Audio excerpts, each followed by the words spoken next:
Good morning. How are you doing today? Oh, hey, Lynn, I'm doing all right. How about yourself? Shoot, I'm hanging in there. Oh, tired though. Oh, yeah? Yeah, 'cause I was up all night after having this crazy dream. Oh, you was dreaming, huh? Yeah. About what? Shoot, it was a real trip. I was traveling back through time, way back to the gladiator days.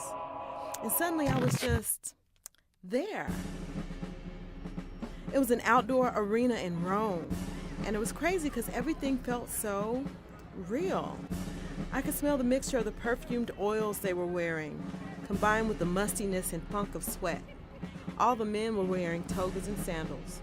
The amoral savages, I can still hear their laughter and the clinking of their wine goblets as they toasted one another in expectation of the event. The crowd was vigorous with anticipation. They were thirsty for blood. It was truly an unsettling feeling because I was surrounded by thousands of them.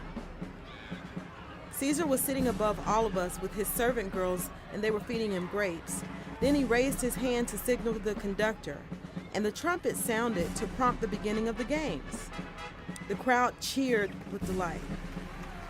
Then the guards opened a large iron gate and started pushing out the slaves.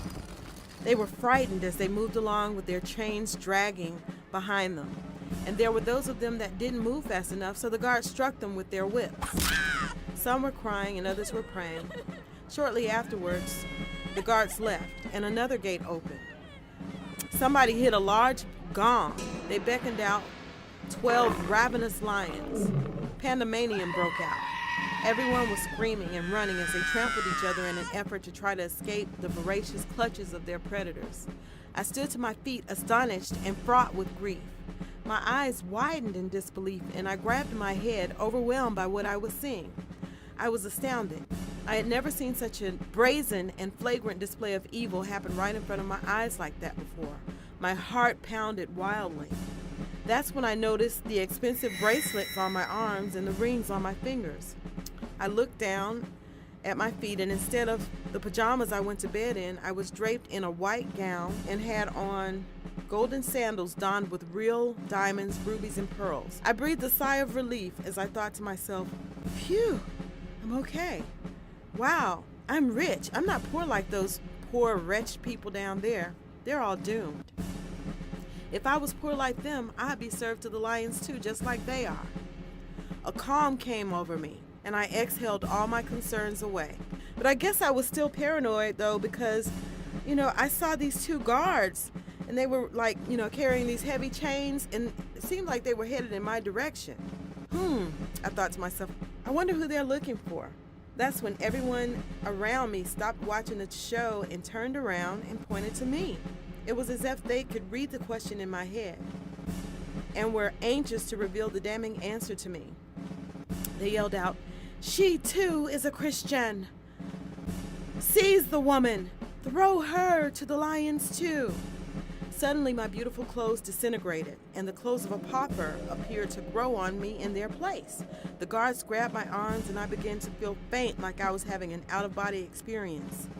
"No," I cried. "Let go of me. It's not a crime to be a Christian." As they were escorting me to my death, passers-by yelled profanities at me and spit in my face. They pulled me down to the stadium floor and threw me into the cold dirt below.